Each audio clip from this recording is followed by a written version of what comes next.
Subscribe करें और bell दबाएं ताकि कोई खबर रह न जाए।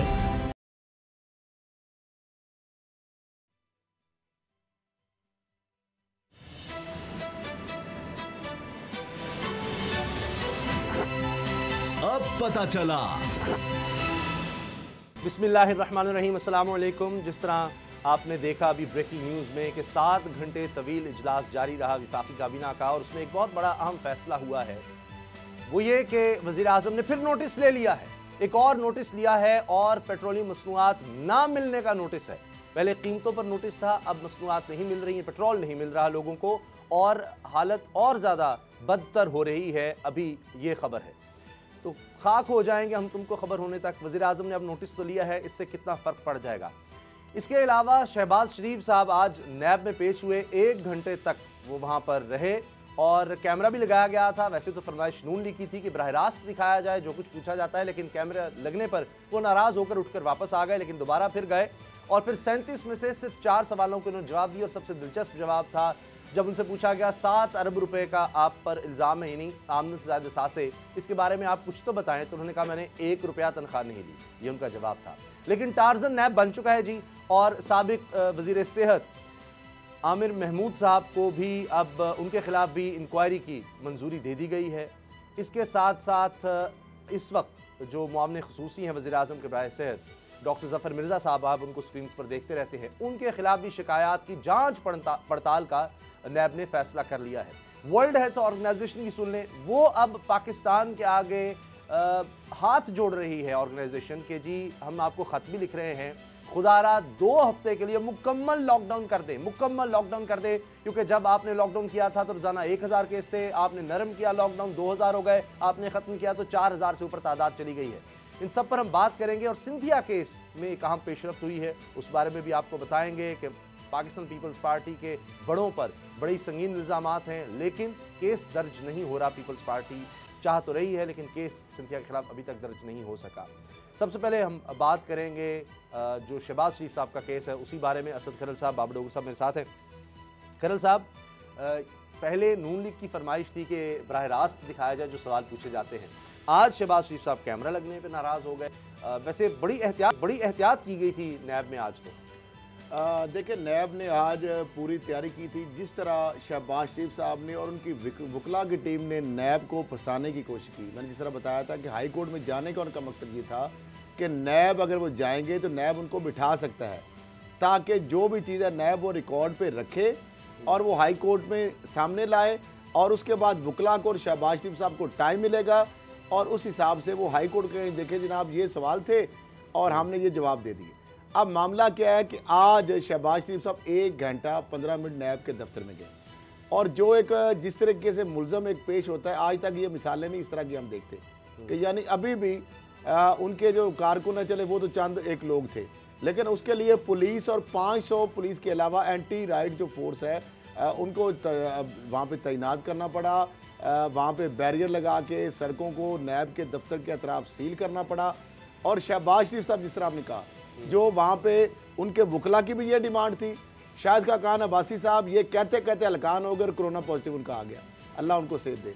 मरियम औरंगजेब साहबा ये कहती थी, राना सनाउल्लाह ये कहते थे, शहबाज शरीफ साहब का ये मुतालबा था। और इस तरह मीडिया गॉड फादर जो मीर शकील रहमान साहब थे वो भी ये कहते थे कि जनाब नैब जो है रिकॉर्डिंग मनाज़िर आप देख रहे हैं ना, इसमें तो नहीं नजर आ रहा, ये तो कोरोना को भगा रहे हैं यहाँ से। अच्छा, एक तरफ वो कहते हैं मैंने एसओपी, इन लोगों की जिंदगी का कोई ख्याल नहीं, कोई गिरफ्तारी का खौफ तो था नहीं। एक तरफ तो वो कहते हैं कैंसर सर्वाइवर हूं मैं, और जनाब मुझे कोरोना का खौफ है। नैब के लोग जो है मुझे इस तरह के ये एसओपी फॉलो की जाए। यहाँ पे ये शहबाज शरीफ साहब की ख्वाहिश के ऊपर ही लोग आए होंगे ना जी, जाहिर है बुलाए मेहमान तो नहीं आते, सवाल ही नहीं पैदा होता, बड़े खुश होंगे कोई ना। और कुछ लोग जो फूलों के किसने पैसे दिए, कैसे आए, कैसे ये सारा ड्रामा होता है आपको भी पता है। अब मामला ये है कि जब शहबाज शरीफ साहब अंदर पहुंचे, वहाँ नैब की प्रोसिक्यूशन की टीम भी थी, इन्वेस्टिगेशन भी थी, यानी CID पूरी थी।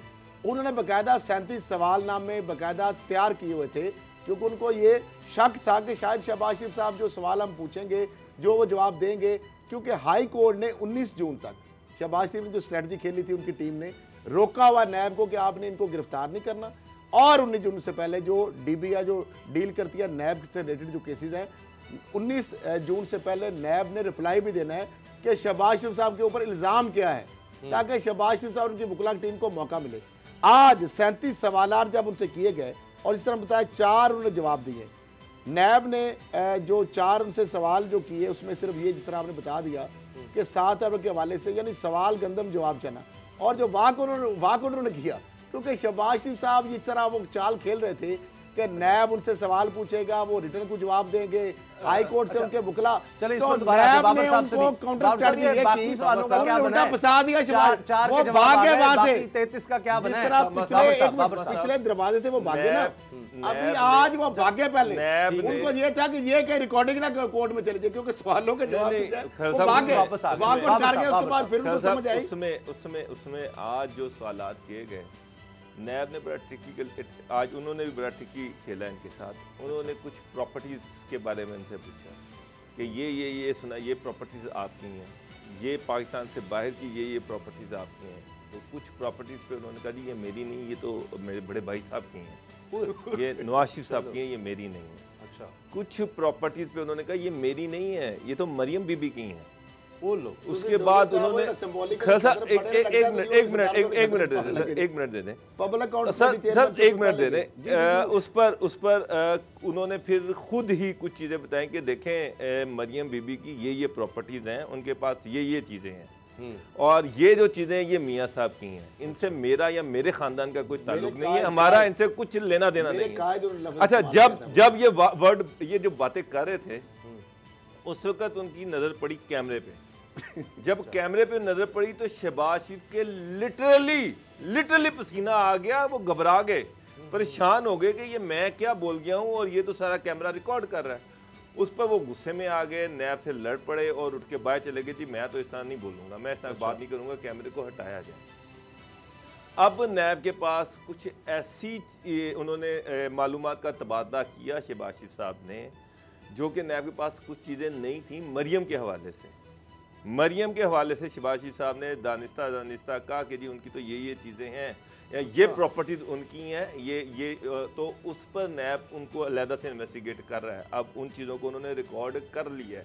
अच्छा, उसके बाद ये गुस्से में बाहर गए हैं कि जी कैमरे के आगे मैं नहीं बोलूँगा। उसके बाद कैमरा हटाया गया, ये फिर वापस आए, फिर कंफ्यूज हो गए, पजल हो गए, पसीना आता रहा, और फिर कैमरे को हटा दिया था, उसके बाद फिर कैमरा हटाया गया जी। अच्छा, उन्होंने कैमरे के सामने बैठने से इनकार कर दिया, लेकिन ये चीज़ें रिकॉर्ड हो गई हैं। मैं जो आपको बता रहा हूँ कि ये जो उन्होंने इन्फॉर्मेशन दी है मरियम की प्रॉपर्टीज़ के हवाले से, या ये कहा कि ये मेरे भाई साहब की प्रॉपर्टीज़ है, ये मेरी नहीं है, अपनी तो उन्होंने कोई चीज़ मानी ही नहीं। अच्छा, अपनी कोई चीज़ नहीं मानी। यानी आज समझे कि वो वादा माफ गवाह बने हैं, एक अनऑफिशियली वादा माफ गवाह बने अपने कायद मोहतरम मियाँ मोहम्मद नवाज शरीफ साहब और अपनी भतीजी जो है मरियम साहिबा के खिलाफ जो नैब को उन्होंने एविडेंस रिकॉर्ड कराई हैं। यानी अपना जो सारा मुद्दा है उसकी बजाय उनका मलबा और डी ट्रैक करने की जब मिसलेड, लेकिन मामला जब लेकिन मसला ये खल साहब, अब वो परेशान है। अब वो कैमरे पे नजर ना पड़ती तो हो सकता है कि वो कुछ और भी चीजें उगलते, कुछ और भी बताते कि ये शहबाज शरीफ साहब राब्ते कर रहे हैं नैब के कुछ हुकाम से मुख्तलिफ वाया, जिनसे पहले जब मुलाकात के आरचिमा की बीवी की जब करवाने के लिए उन्होंने राब्ते की, और इस तरह के लोग बीच में डाल रहे हैं कि किसी तरीके से डीजी नैब को इन्फ्लुएंस किया जाए। वैसे तो माशाल्लाह अच्छे रिलेशन है सारों के साथ ही, उनके सारी पार्टियों के साथ भी। तो ये जो रिकॉर्डिंग हुई है ये किसी तरीके से मुख्तलिफ इदारों या नैब के आगे कहीं चल ना पड़े कि ये बाहर लीक ना हो जाए। उनको खतरा ये लाक हो गया कि ये मैंने तो बोल तो सच दिया है, लेकिन ये जो सच कहते हैं सच बोलना तो है मामला। हमजा साहब तो नवाज शरीफ से पूछा, उन्होंने कहा जी मेरे बच्चों से उसामा साहब मामला आप ये बरीक बड़ा खतरनाक हो गया है। अच्छा, ये उन्होंने कोई लाइन और पकड़ी है, या तो स्क्रिप्टेड मामला था। डोगर साहब इतने मासूम नहीं है, वो ये मासूम नहीं है, ये एक दो ड्रामे के रुख हैं। अच्छा। एक ये है कि वो जो रिकॉर्डिंग हो गई वो करवाना चाहते थे डेलिबरेटली, उनको पता था कि नैब का कैमरा होता है, नैब के कैमरे की रिकॉर्डिंग वो कोर्ट में पेश करवाने के लिए बातें कर रहे हैं। दूसरी तरफ वो ये भाई और भतीजी को शायद शो करना चाहते हैं कि जनाब मुझे तो पता नहीं क्या नशा पला गई। इस तरह साद रफीक साहब उन्होंने कहा जनाब वहाँ पे तो पता नहीं क्या क्या होता है कैसर अमीन बाट के वाले से, या वैसे भी मामला ये उसामा साहब पहले पब्लिक अकाउंट्स कमेटी की चेयरमैनशिप थी इनके पास, वो वापस ले ली गई। अपोजिशन लीडर है, मेरा ख्याल है अब उनकी वो आपने सदारत खतरे में डाल दिया है, मुस्लिम लीग नून की भी। डोगर साहब मैं पहले कह रहा हूँ। और दूसरा जो आपने उनकी जो अपोजिशन लीडर है वो भी आपने उनका खतरे में डाल दिया, क्योंकि जो उन्होंने अपने भाई साहब के मरूने में था ना आज जो कुछ अच्छा बाबर साहब, दो सवाल मेरे हैं, भतीजी जो है, मेरे दो सवाल हैं। एक तो ये कि पहले कहते थे कि लाइव आप बने ट्रांसमिशन दिखाएं जी, ये सारा कुछ लाइव दिखाएं जो नैब करता है, ये नून लीग की तरफ से ये कहा गया था और गालिबन मरीम औरंगजेब साहिबा ने ये कहा था। अच्छा नैब ने जान के ये ट्रिकी सवाल किए थे, जान के बाबर साहब अब उसामा साहब तो अब शहबाज शरीफ कह देना आज के नैब ने जो रिकॉर्डिंग की है वो सारी दुनिया को दिखा दी। दानिस्ता आज अनाउंस कर दें, आज ये कह दें, मैं मगर शहबाज शरीफ साहब जो हैं वो बता दें कि जनाब नैब ने जो भी रिकॉर्डिंग की है उसको पब्लिक कर दिया जाए। अच्छा इसमें एक और बड़ी बात उसमें देखें आज नैब ने बड़ा ट्रिकी लेके आए हैं, कैमरा उन्होंने सामने रखा है, उन्होंने स्टार्ट लिया प्रॉपर्टीज के साथ कि ये प्रॉपर्टी है लंदन की, ये प्रॉपर्टी है फलानी जगह पे, ये प्रॉपर्टी है, ये आपकी है, ये आपकी है, ये नहीं ऐसे नहीं, वो उसका जवाब देते गए हैं ये मेरी नहीं है, ये मेरी नहीं है, ये इसकी है, ये हुआ पता क्या इसकी है। जान के ना उन्होंने मिसलीड करने के लिए शहबाज शरीफ साहब को केस शुरू करने से पहले ना उन्होंने दानिस्ता नैब ने जान के इस केस की बजाय उन्होंने नवाज शरीफ साहब की प्रॉपर्टी, मरियम साहबा के एसेट या उनकी प्रॉपर्टी वो जान के लिस्टें बताते हैं साहब। कई चीजें ऐसी शहबाज शरीफ कह गए हैं जो लिस्टों में नहीं थी प्रॉपर्टीज, वहां से वो प्रॉपर्टीज बताई हैं जो नैब ने नहीं पूछी थी, जो नैब के रिकॉर्ड में नहीं थी। अब हुआ क्या? आज की जो इन्वेस्टिगेशन है उसमें शहबाज शरीफ ने कुछ ऐसी प्रॉपर्टीज का जिक्र किया है मरियम की जो कि नैब की लिस्ट में नहीं थी। आज वो रिकॉर्ड जो है उन्होंने इस्लामाबाद भिजवाया कि इसको वेरीफाई किया जाए, ये जो शहबाज शरीफ साहब ने प्रॉपर्टीज की बात की है इनको वेरीफाई किया जाए मरियम के हवाले से। लेकिन आपको मैं बता रहा हूँ डॉक्टर साहब, शहबाज शरीफ से उनके तर्जमान अभी मुकर जाएंगे, वो कहें जनाब ये सब ड्रामा है, ना मैंने कोई प्रॉपर्टी नहीं बताई, ना अपने भाई साहब के बारे में, ना मरियम साहब के बारे में, ये नैब मेरे ऊपर। चले वो तो जो मर्जी कहते रहे, अभी वो कहेंगे जो हमने की बात कर रहा हूं, से जो रिपोर्ट सामने आई है उसमें शहबाज शरीफ साहब ने जब कैमरा देखा तो वो भरम हो गए, गुस्से में आ गए, बाहर चले गए, फिर वापस आए, फिर कैमरा हटाया गया, पजल हो गए, कंफ्यूज रहे हैं, उसके बाद प्रॉपर्ली उनसे जवाब बात नहीं दिए गए, बार बार टिश्यू पेपर मांगते रहे हैं और उसके बाद उनसे जो भी सवाल पूछा गया उन्होंने कहा जी मुझे नहीं पता। हालांकि नैब ने वहां पे प्रॉपर एक चीज एसओपी को फॉलो किया, सोशल डिस्टेंस उन्होंने इंश्योर की और वहां पे बकायदा उन्होंने जो मास्क तो जारी बात है उन्होंने पहने ही थे, अपने थे, लेकिन उसके अलावा उन्होंने सैनिटाइजर वगैरह जो भी सहूलतें मैक्सिमम वो कर सकते थे वो की।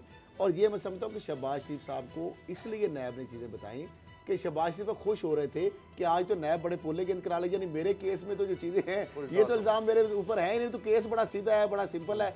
अच्छा तो चले उनको ये नहीं पता था कि ये केस अलग चल रहा है। अब जब नैब टार्जन बनने की बात हुई और शेख रशीद साहब अल्लाह ताला उनको सेहत दे, वो भी उनका भी टेस्ट पॉजिटिव आया कोरोना का, तो उन्होंने भी कहा था कि टार्जन बन जाएगा नैब। तो अब नैब क्या वाकई टार्जन बन गया है कि अब विफाकी हुकूमत की तरफ भी उसकी तवज्जो हो गई है और साबिक वजीर सेहत जिन पर यह इल्ज़ाम था कि उन्होंने जानबूझकर कीमतें बढ़ने दी अद्वियात की और उसमें मुलव्वस थे, उन्होंने मसनूई तौर पर इनकी कीमतें बढ़ाई और उससे फ़ायदा उठाया आमिर महमूद कियानी साहब ने, अब उनके खिलाफ इंक्वायरी का कह दिया गया है। अब बोर्ड का इजलास हुआ नैब का, तो बाबर डोगर साहब ये भी और साथ दूसरा केस, वैसे वो मुझे कमज़ोर लगता है केस कि जनाब वो तहकीकात होंगी डॉक्टर ज़फ़र मिर्ज़ा साहब के जी, वो उन्होंने बाहर भिजवा दिए मास्क और उसमें बराह रास्त मुलव्वस नहीं है, किसी और के कहने पर उनकी मुआवनत उन्होंने की और ये सब पहले भी दरख्वास्त गई थी, उसका कुछ हुआ नहीं बहरहाल। लेकिन इससे लग रहा है कि नैब अब वो झाड़ू हर तरफ फेर रहा है।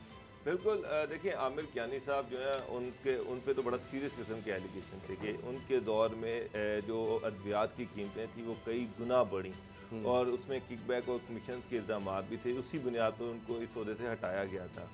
तो हटाया गया, अब उनके खिलाफ इंक्वायरी देखें, एक साल के बाद आज अप्रूवल हुई है। वो कब के निकाल दिए गए? एक साल हो गया उनको निकले हुए भी, अप्रैल 2019 में मेरा ख्याल है। और आज एक साल के बाद जाके नैब को थोड़ा सा होश है कि हमने टाजुन बनना है तो हम इसको बैलेंस करें। शहबाज शरीफ साहब आपको बैलेंस ये इस तरह से करते हैं, जहांगीर तरीन को पकड़ें यार या बड़े बड़े मगरमच्छों को पकड़ें, चल ये साबका मिनिस्टर हैं, इनको इनकी इन्वेस्टिगेशन की अप्रूवल हो गई है। उसके बाद दूसरा जो है वो ज़फ़र मिर्ज़ा साहब जो हैं उनके खिलाफ भी एप्लीकेशन आई हुई है। नैब का तरीका का तो यही है कि जब एप्लीकेशन की बुनियाद पर वो आगे इन्वेस्टिगेट करते हैं तो फ़िलहाल तो ये बहुत इब्तदाई, खल साहब उससे बेहतर जानते हैं, बहुत ही इब्तदाई किस्म की है कि एक एप्लीकेशन आई होगी, उस पर इन्वेस्टिगेशन स्टार्ट करेंगे। लेकिन जो वज़ीर-ए-आज़म के बस में है वो तो कर रहे हैं। आज उन्होंने नोटिस ले लिया है कि ये पेट्रोल की किल्लत और ये आने कल शायद और ज्यादा हो जाए। एक बात सब क्या ये ना करें, देखिए एक सीरियस बात है यार खैर साहब, क्या वैसे वज़ीर आज़म 2 साल नोटिस में आप मजाक उड़ा रहे हैं? मुझे वज़ीर आज़म का चीफ एग्जीक्यूटिव का नोटिस आप मजाक समझ रहे हैं? उन्होंने कहा छापे मारे ओगरा, उन्होंने कहा छापे मारे ओगरा के जिन्होंने सर उमर अयूब ने कहा है कि हम लाइसेंस कैंसिल कर रहे हैं कंपनियों के जिन्होंने ज़ख़ीराअंदोज़ी की है। कभी माजी में ऐसे मेरा सवाल तो सिर्फ खरल साहब से है कि वो जरा बताएं कि प्राइम मिनिस्टर ने अभी तक महंगाई के हर महीने में कितने नोटिस देते हैं? हर महीने में मजाक बनता जा रहा है डोगर साहब। हर महीने दो दफा नोटिस होता है महंगाई का। वज़ीर आज़म चीफ सेक्रेटरीज को बुलाया जाता है, वज़ीर आला को बुलाया जाता है, हैंड आउट जारी करवाया जाता है कि वज़ीर आज़म साहब ने महंगाई का नोटिस ले लिया। वज़ीर आज़म साहब ने बड़ी सख्ती से कहा कि कीमतें कम की जाएं। उसके बाद जनाब चीफ सेक्रेटरीज को बुलाया जाता है, मीटिंग होती है, उनको वार्निंग दी जाती है। उसके बाद फिर 15 दिन गुजरते हैं, फिर वज़ीर आज़म नोटिस देते हैं, फिर 15 दिन गुजरते हैं, फिर वज़ीर आज़म नोटिस देते हैं और हर नोटिस के बाद चीफ सेक्रेटरी वापस आते हैं, लेकिन कीमतें नहीं नीचे जाती। सर वो कीमत आज तक नहीं नीचे मुझे आप ऊपर भी तो नहीं जाती, वरना शायद नोटिस ना ले तो कीमतें कहीं बढ़ ही ना जाएं। लेकिन ये फर्क है। ये वैसे इस दफा वो छापे मारने का कह रहे हैं। आपने बड़े पते की बात की, अगर वो नोटिस ना ले तो 85 रुपए से कहीं चीजें ऊपर ही जाती है। ये चीनी 200 रुपए किलो हो जाती, पेट्रोल 250 रुपए लीटर हो जाता। 100 का तो वज़रा ने कहा कि जी ये 100 रुपए तक जाने का प्लान था, रमजान में भी 100 पर जा सकती थी, सब बातें हुई। लेकिन खरल साहब देखें, उमर वज़ीर आज़म के नोटिस की कीमतें जो है वो कहते हैं कम करो, बहुत ज्यादा वो वहीं पे लॉक हो जाती है, वहीं पे रुक जाती है। जब आप कम नहीं होती नोटिस पे, लेकिन रुक जाती है वहां पर। ये वैसे ये पता की बात है, आपने बड़ी बात कर दी। उमर अयूब ने कहा है, ये ऐवान में उन्होंने कहा है, स्टेटमेंट दी है बाकायदा कि ये माफिया से हम टकरा रहे हैं और इससे हम पीछे नहीं हटेंगे। ये भी माफिया है, ये ऑयल मार्केटिंग कंपनीज का, और इस वजह से ये सारा कुछ हो रहा है। इसमें उन्होंने काबीना इजलास में कहा है कि हम लाइसेंसेस कैंसिल कर रहे हैं, इनके कोई कार्रवाई तो हो रही है। देखिए आप उसामा साहब, इस माफिया के लाइसेंस कैंसिल आपने क्या करना है? कार्टेलाइजेशन जिस तरह हर शोबे में है, गंदम की आप बात कर लें, शुगर की बात कर लें, आटा की बात कर लें, सीमेंट की बात कर लें, पावर सेक्टर में ये IPPs की बात कर रहे हैं, ये जो मार्केटिंग कंपनी आयल जो है इनकी बात कर रहे हैं। ये इतने ताकतवर माफिया और हर हुकूमत के अंदर ये बैठे हैं, हर हुकूमत की कैबिनेट के अंदर बैठे हैं, कई वुज़रा की शक्ल में, कई मुशरान की शक्ल में, कई मामले खसूसी की शक्ल में। तो उनका साहब हो रहा है ना, अब नैब झाड़ू फेर रहा है। देखिए नैब झाड़ू फेर रहा है, तो अभी जो आपने बात की आमिर कियानी की, मैं आपको सिर्फ ये बता रहा हूँ कि 1 साल तो इसमें झाड़ू फेर रहा है। अब मामला ये है कि जो यहाँ पे सेहत के हवाले से जो डिपार्टमेंट था, वहाँ पे सेक्रेटरी सेहत जो है वो फवाद हसन फवाद भी रहे, यहाँ पे अली जान सेक्रेटरी हेल्थ वो भी रहे, और जो गदर मचाएगा यहाँ अद्वियात के वाले से कल इंकशाफ हम करूंगा मैं। अच्छा। कि जिस तरीके से अरबों रुपए का माल लूटा गया, किकबैक कमीशन असासे बनाए गए, नैब लाहौर में, नैब हेडक्वार्टर में वो इंक्वायरी पड़ी हुई है, सारी चीजें एस्टेब्लिश्ड हैं। नैब इस चीज का इंतजार कर रहा है कि वो मुलजमान जब मुल्क से बाहर चले जाए। नाम बजाय वो कहते हैं ECL में है, लेकिन मैंने स्टेटस चेक किया ECL में बहुत सारे मुल्जमों का नाम नहीं है। इनको हटाया क्यों गया? अच्छा, अब आमिर महमूद साहब को, आमिर कियानी साहब को हटाया गया। मामला ये नहीं है, कोई तो वजह होगी, किसी ने शिकायत की होगी। साहब 1 साल गुजरने के बाद आपने इंक्वायरी की मंजूरी दी है। मैं कहता हूँ नैब लाहौर के अंदर इतने बड़े बड़े केसेस पड़े हैं। मैं किसने करना है? मुझे क्या वज़ीर आज़म ने रोका हुआ था? इमरान खान ने कहा था मैंने हटा दिया, लेकिन इसको हाथ कोई ना लगाए। देखिए नैब से पूछे, वो कहते हैं जी हम तो 30 साल पुराने केसेस अभी देख रहे हैं। ये शहबाज शरीफ साहब के 10-10, 20-20 साल पुराने हैं। ये कियानी का मामला 1 साल हुआ है, तो हम साल पहले को देखें या 20 साल पहले को देखें? मेरा सवाल ये है, आपका सवाल भी यकीनन यही होगा, और डोगर साहब का भी यही होगा, और पूरी कौम का यही सवाल है, 22 करोड़ अवाम का यही सवाल है कि लूटा हुआ माल नैब जो है वो कब वापस लाएगा? इमरान खान ने वादा करके आए थे एक, वो हर साल नैब छापता है, हमने इतने अरब रिकवर कर लिए हैं। मैं आपकी मानूं मुझे हर साल सर वो छापते हैं, वो पुरानी कारकर्दगी को ना शामिल करें। जो मौजूदा चेयरमैन साहब के दौर में रिकवरी जरूर हुई है, वो है चीटिंग पब्लिक एट लार्ज, उसमें लाहौर में बड़ी अच्छी रिकवरीज है, शहजाद सलीम साहब ने बड़ी अच्छी रिकवरी की है, वो इशू नहीं है। मैं ये बात करता हूँ जो आवाम का या कौम का ये सवाल है, वोटर्स का ये सवाल है कि आपने कहा था जिन्होंने अरबों रुपया लूटा हम उनसे एक पाई वसूल करेंगे, हम अरबों रुपए का लूटा हुआ माल वापस लेंगे। नवाज शरीफ साहब के ऊपर अरबों रुपए के इल्जाम है, एक पेनी, एक धेला, एक दमड़ी भी उनसे वापस आई। लंदन में खुश हैं। शहबाज शरीफ साहब ने अच्छी ₹1 वापस आया, उनके दिल का हाल पूछे। जरदारी साहब क्या से लंदन में वो मजे हैं? जरदारी साहब से वापस आए, यहाँ ऐवान में थे। अनवर मजीद साहब से ₹1 वापस आया, ओमनी ग्रुप जो है उसके फ्रंटमैन थे जरदारी साहब के, फरियाल तालपुर से वापस आया, सिराज दरानी से वापस आया, फवाद हसन फवाद जो है उनसे वापस आया, आर चीमा से वापस आया, ख्वाजा बरादरान से 1 रुपया भी वापस आया। उल्टा करोड़ों नहीं, अब तक अगर हिसाब लगाया जाए सर, ओवरऑल डायरेक्टली और मजीद लूटमार से रोका, सर जेलों में गए हैं, सब जमानतें करवाई हैं उन्होंने, धक्के खाने पड़े हैं उनको। मुझे बताएं, नवाज शरीफ पीपल्स पार्टी के दौर में ये हुआ था? नहीं, पहले ये हुआ था कि जनाब बुजरा के खिलाफ भी हो रहा हो, कभी नोटिस ही कुछ हो जाए, मियां नवाज शरीफ साहब तो कहते थे कि खबरदार नैब इनको लोगों का ना छेड़े शरीफ लोगों को। एक मिनट सर, बेनजीर भुट्टो जो हैं 97, 98, 99 में क्या नैब के धक्के नहीं खाते? आपको पता है छोटे-छोटे बच्चे लेके नैब के धक्के लगाती है, ये क्या? ये नहीं वो सर, उसके बाद सर ये तो अब पता चलेगा। अब मुझे बताएं इससे ज्यादा मज़ाहिया बात क्या हो सकती है कि मियां नवाज शरीफ साहब इनके अपने मेडिकल बोर्ड, इनकी अपनी कमेटियां, उन्होंने ECL से नाम निकाला, इनके अपने डॉक्टर जाकर कोर्ट को बता रहे हैं कि जनाब मियां साहब को की जान को ख़तरा है, और उसके बाद जब मियां साहब की तस्वीर आती है तो वो कहते हैं जी कि ये सारी इन्वेस्टिगेशन करें, ये मेडिकल बोर्ड की ये सारी इन्वेस्टिगेशन, यानी कि इससे बड़ा मजाक तो नहीं हो सकता। यहाँ देखें ये माफिया, चाहे पॉलिटिकल माफिया हो, इतना ताकतवर है, आपको NRO करने पड़ते हैं। चाहे 90 की दिहाई हो, जब नवाज शरीफ साहब कहते थे इनको नहीं छोड़ूंगा, फिर उनकी हुकूमत चली जाती थी। उसके बाद मुशर्रफ साहब आए, उनको भी NRO करना पड़ा, और फिर पीपल्स पार्टी है तो वो तो खुद तोशा खानों से चीजें प्ली बार्गेन हुई है, अभी प्ली बार्गेन हुई है कोई। अच्छा सर, एक प्ली बार्गेन का मुझे मिसाल दे दे, किसी ब्यूरोक्रेट से, किसी पॉलिटिशियन से। अच्छा, WHO वर्ल्ड हेल्थ ऑर्गेनाइजेशन ने पाकिस्तान को खत लिखकर कह दिया है कि 2 हफ्ते का मुकम्मल लॉकडाउन कर दें, इसके अलावा और कोई चारा नहीं है। और पाकिस्तान की सूरत हाल इतनी ख़राब है कि एशिया में जहाँ जो सबसे बुरी कारकर्दगी जो मुल्क दिखा रहे हैं कोरोना के खिलाफ, उनमें 4थे नंबर पर है। ब्रेक के बाद बात करें।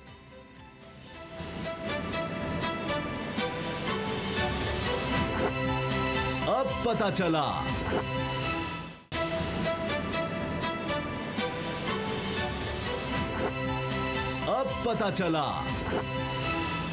वर्ल्ड हेल्थ ऑर्गेनाइजेशन जो दुनिया में सबसे बड़ा इदारा है सेहत के लिए, उसने खतरे की घंटी बजा दी है। उसने कहा है कि पाकिस्तान किसी एक मेयार पर पूरा नहीं उतरता कि लॉकडाउन नरम किया जाए। एक मेयार पर भी 6 शराइत उन्होंने रखी कि 6 चीज़ें होनी चाहिए जब आप लॉकडाउन नरम करने का सोचें या ख़त्म करने का सोचें किसी भी मुल्क में।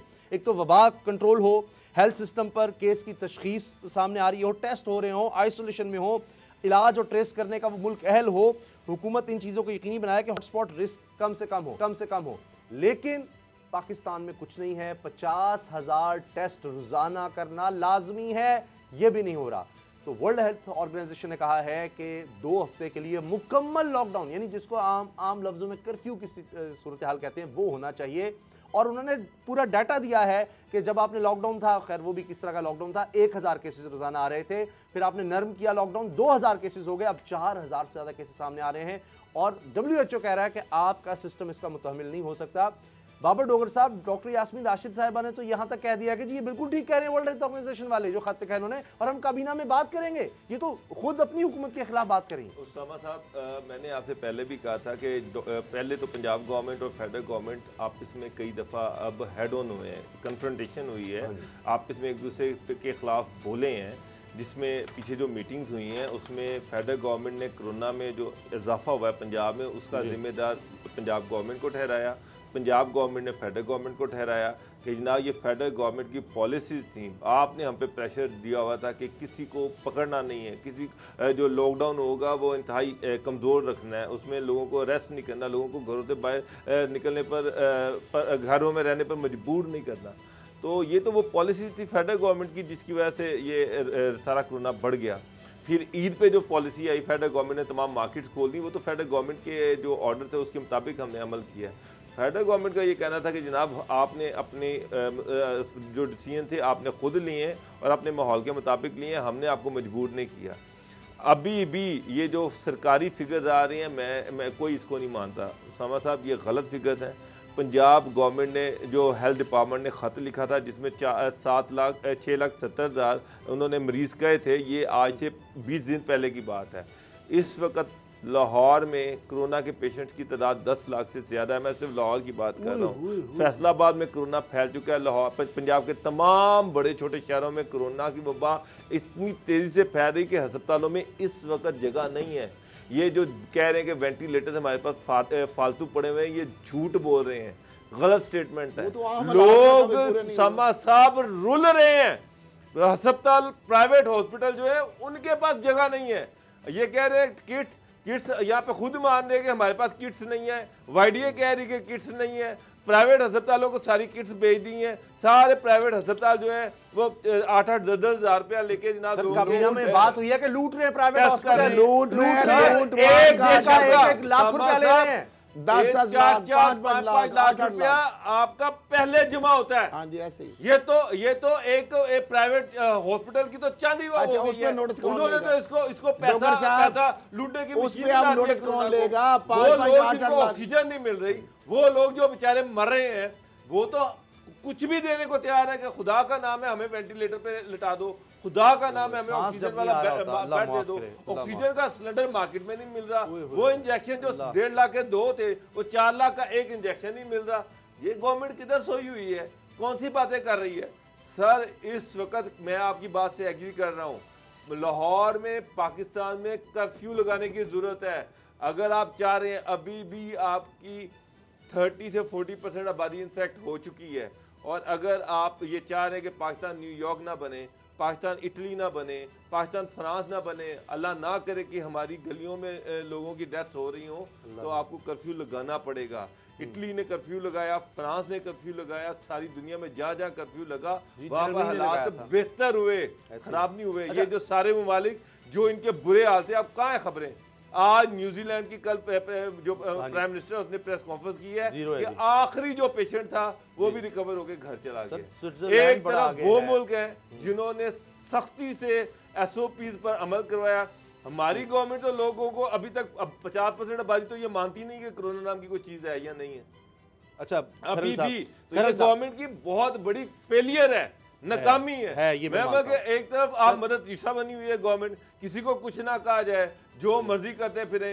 पंजाब में जो गवर्नेंस जो गवर्नमेंट महंगाई पे काबू नहीं पा सकती, जो गवर्नमेंट पेट्रोल की शॉर्टेज पे काबू नहीं पा सकती, मेरा मतलब पेट्रोल नहीं है तो यार आप कर्फ्यू लगा दो यार। जी एकदम लोगों ने ज्यादा, लॉकडाउन खत्म हुआ है तो लोगों ने ज्यादा खरीदना शुरू कर दिया। अब ये भी मुझे मंतक नहीं समझ आई कि लोग कहाँ जा रहे हैं पेट्रोल लेकर, कहाँ इतनी ट्रैवलिंग शुरू हो गई है।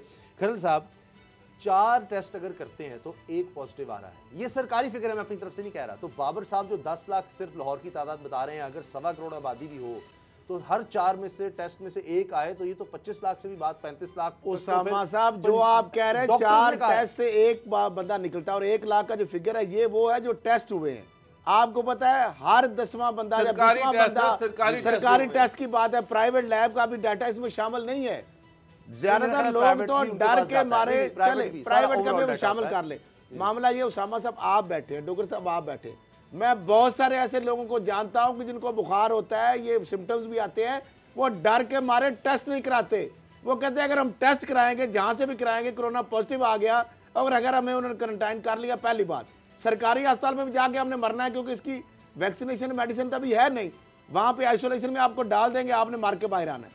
अगर प्राइवेट अस्पतालों में जाएंगे तो 5 से 10 लाख रुपया आपके पास होना चाहिए, 5 से 10 लाख रुपया आपके पास होना चाहिए, वो जमा कराना पड़ेगा। मैं बहुत सारे ऐसे वाकयात की आप मिसालें दे सकता हूँ, बड़े बड़े लाहौर के अंदर जो हॉस्पिटल हैं जिन्होंने दिल के मरीजों को PIC से मुख्तलिफ जिलों से आके बंदा रेफर हुआ, उन्होंने डाल दिया और जब पैसे दे के उसने अपनी राय वहां से ली और उसका दिल का वो जो मामला था वो भी ठीक हो गया। हमारे मामला ये आते हैं, हमारे बड़े भाई, हमारा बड़ा उससे ताल्लुक है, इमरान खान हमारा भाई है छोटा, उसको सर उसके घर में सबको कोरोना हो गया, उसकी वालदा को भी, और वो इतने परेशान है कि सरकारी टेस्ट कराए तो रिजल्ट की समझ नहीं आ रही थी, प्राइवेट से करवाए तो सबको, और वो उन सबको वो यानी सिम्टम्स जो हैं वो भी नजर आ रहे हैं, सांस में खांसी, बुखार। और बहुत सारे लोग डर के नहीं जाते हॉस्पिटल, ना लैब में जाते हैं ना हॉस्पिटल में जाते हैं, और बड़ी बड़ी लैब को टाइफाइड उन्होंने खत्म कर दिया टेस्ट, वो मलेरिया का टेस्ट नहीं करते। जब बुखार का कोई टेस्ट जो नए जो IG वगैरह जो नए टेस्ट आए हैं विडाल के बाद या टाइफाइड, वो भी नहीं करते, वो कहते हैं ये टेस्ट हम करते ही नहीं है।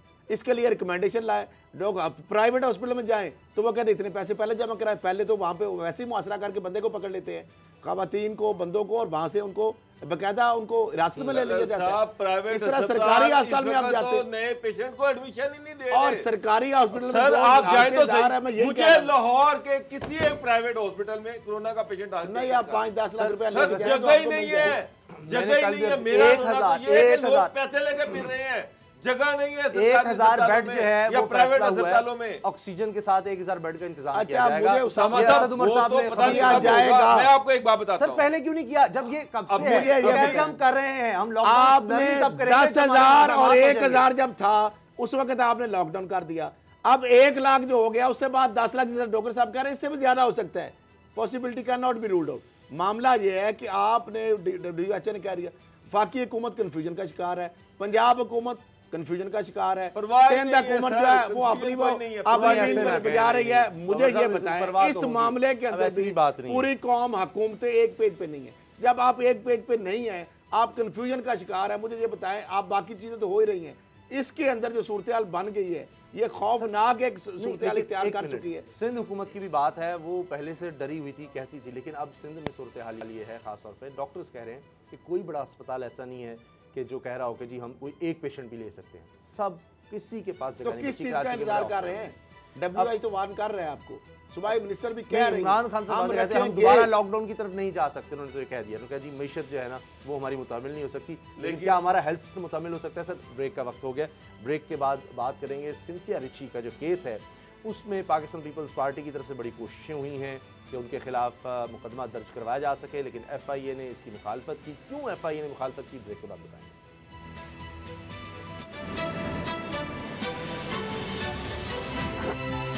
अब पता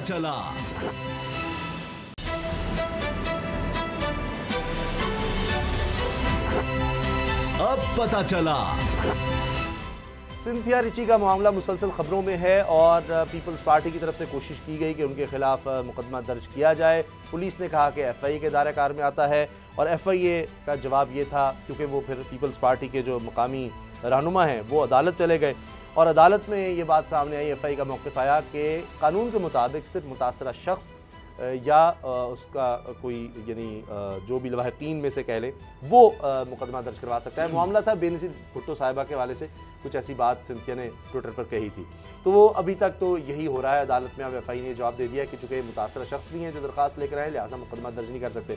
तो बाबर साहब क्या आपको नज़र आ रहा है इस केस में? ये तो लगता है आगे चलेगा, क्योंकि हर जाने का दावा रहमान साहब ने भी कर दिया हुआ है उन पर ज़्यादती का इल्ज़ाम लगाया सिंथिया रिची ने।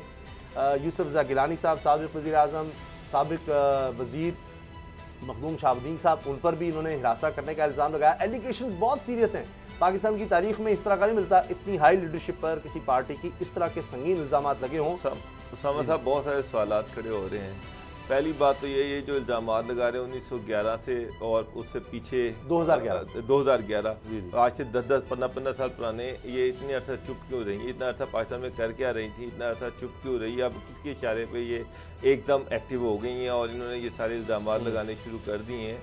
तो ये होता है हर 5-6 साल के बाद एक आधा करैक्टर सामने आता है जो 10-15-20 बड़े बड़े जो पॉलिटिशियन। अभी तो उसने कहा कि नून लीग का तो की भी बारी है, इसके बाद नून लीग के हवाले से भी वो बहुत सारे इंकशाफात करेगी, इमरान खान साहब के हवाले से भी इंकशाफात हैं उसके पास, तो उसके पास तो बहुत कुछ है। उसकी पटारी में तो वो हाथ डालती तो पता नहीं कितने कोई पार्टी बची नहीं, कोई बंदा बड़ा बचता ही नहीं है।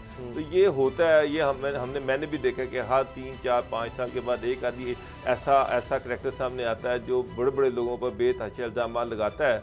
उस पर सोशल मीडिया पे और इलेक्ट्रॉनिक मीडिया पे बड़ी डिबेट जनरेट होती है, उसके बाद वो करैक्टर एकदम गायब हो जाता है।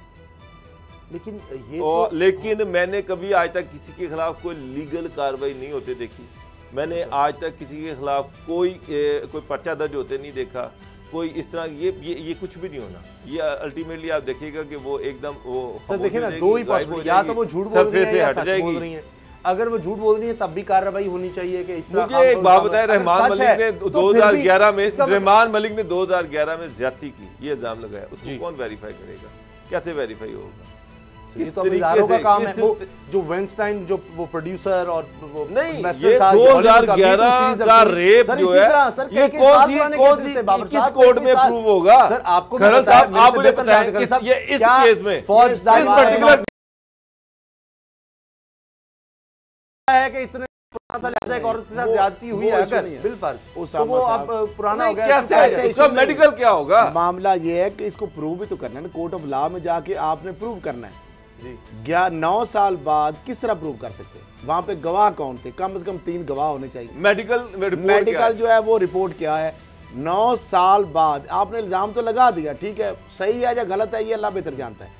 मामला ये है कि रहमान मलिक साहब की अगर बात में समझो कि वो फरिश्ते हैं, ये सैफियों की तरह बात है, बस रिकॉर्डिंग्स वो तो इतने क्रेडिबल हैं, अगर उनके पास मैसेजेस हैं। देखिए मैसेज रिकॉर्डिंग से रेप तो प्रूव नहीं होता, रेप मैसेज या रिकॉर्डिंग से तो नहीं मतलब। लेकिन अगर उन्होंने कहीं मैसेज किया ऐसा और उसमें वो जवाब इस तरह का दे रहे हैं कि चले कोई ऐसी बात जैसे नजर आ रहा हो कि ऐसा, देखिए वो चीजें कोर्ट ऑफ लॉ में जब तक वो प्रूव नहीं करेंगी, हम यहाँ बैठ के किसी बंदे की उनकी बात को लेके किसी की पगड़ी नहीं उछाल सके। बेशक रहमान मलिक साहब इतने क्रेडिबल आदमी नहीं है, मैं ज़ाती तौर पर जानता हूँ, बहुत सारे एक्सपीरियंस है। लेकिन ये भी तो कोई मुकदमा लेकर बाकायदा उन्होंने कोई दायर तो नहीं किया खुद से? किन्होंने? सिंथिया रिची ने भी कि जी मेरे साथ ये जुल्म या देखिए वो मुकदमा तो उस वक्त दायर करती है, अभी भी नहीं है कि इनको थ्रेट्स मिले हैं, लाइव थ्रेट्स मिले हैं। तो लाइव थ्रेट्स के लिए लोकल पुलिस में जाना पड़ेगा। अगर आपकी character assassination cyber crime social media को होता है तो उसके लिए एफआईए फॉरम है। लाइव थ्रेट्स के लिए अगर आपको जाना पड़ेगा पुलिस में, एफआईए के पास कोई ऐसा इख्तियार नहीं है। इस तरीके से जिस तरह पीपल्स पार्टी के लोग चले गए जनाब के अदालत में कि जनाब एफआईए इनके खिलाफ पर्चा दर्ज करे तो इन्हें जो सारी तो एफआईए ने कहा कि भाई जो मुतासरा बात करती रही है उसमें मीडिया में इस तरह से थरथली मचती रही और ज्यादती का कोई इस तरह का इल्जाम नहीं था। इस तरह का मामला ये है पीपल्स पार्टी ने कहा था कि वो मजीद इंकशाफात करें। देखिए मजीद इंकशाफ मैं आपको कर देता हूँ कि पीपल्स पार्टी की जो क़यादत है, जो सैयद मुराद अली शाह साहब वज़ीर आला सिंध, जो वहाँ पे जो नासिर शाह साहब हैं वज़ीर बल्दियात, और वहाँ पे जो सुहेल बाबू साहब हैं मशहूर ज़माना, कौन उनको नहीं जानता है, एमडी और बहुत सारे अहम लोग, फ़याज़ सोलंकी, उसके बाद है खालिद यूसुफी साहब, ये जो जनाब इनके वाले से, और अब्दुल रशीद साहब। तकरीबन मुबैना तौर पर 60 अरब रुपए की ज़मीनों को ऊपर नीचे हेरफेर किया गया है। उस हवाले से DC वेस्ट फ़याज़ सोलंकी ने एक लेटर लिख दिया इंक्वायरी चेयरमैन एंटी करप्शन को वहाँ पे कि जनाब ये हो गई वारदात। उसके बाद मुबैना तौर पर भी ज़राए ये बता रहे हैं कि 50 करोड़ के अंदर सुहेल बाबू ने बड़े जो सिंध के सही सरकार हैं उनसे रब्ता किया है। 50 करोड़ में मुबैना तौर पर उन्होंने कहा जी आपको हम डील डन कर रहे हैं, आपको हम इस मामले से बचा रहे हैं, और उल्टा DC वेस्ट जो है उसके खिलाफ उन्होंने कहा हम इंक्वायरी भी कराएंगे, उसको प्रेशराइज भी करेंगे। अब लोग जिन्होंने वहाँ पे बड़े बड़े जो बिल्डर्स हैं उन्होंने इन्वेस्टमेंट की है, अरबों रुपए की सरमायाकारी की है। ये सफारी बिल्डर के जो सेक्टर है उसके हवाले से जो इन्होंने जाल साजियाँ की वहाँ पे, और इसके अलावा और जो वहाँ पे ममार के जो सुहेल बाबू के साथ ममार के अब्दुल रशीद है और सफारी बिल्डर के रूए रवां खालिद यूसुफी हैं। ये वो सारे मामलात हैं कि जो बड़ा, हम इसके हवाले से डॉक्यूमेंट्स भी हमारे पास मौजूद हैं, बहुत सारी ऐसी चीज़ें हैं कि बड़ी बड़ी, और रोशन शेख ने एक लेटर भी लिखा है जो सेक्रेटरी बल्दियात हैं, तो नैब लगता है सिंध अब इस मामले में फिर मुतरक होगा। और ये जो पीपल्स पार्टी, ये तो एक मामला हो गया करप्शन के हवाले से हमने प्रोग्राम किए, उसके बाद रुक रहा था, फिर मामला सर उठा रहे हैं ये बड़े बड़े गैंगस्टर, तो इनके ऊपर नैब जो है अब हाथ डालने वाले, हवाएं बदलने वाली। इस तरह खलील साहब आपको एक्शन भी होते हैं, उस वक्त वज़ीर बल्दियात ने एक्शन लिया, मुराद अली साहब ने एप्रिशिएट भी किया। अगर ये सारी चीजें गलत है तो वो इस पे एक्शन ले सकते हैं। प्रोग्राम देखने का बहुत बहुत शुक्रिया, तो हमें याद रखिएगा, इजाजत दीजिए, अल्लाह हाफ़िज़।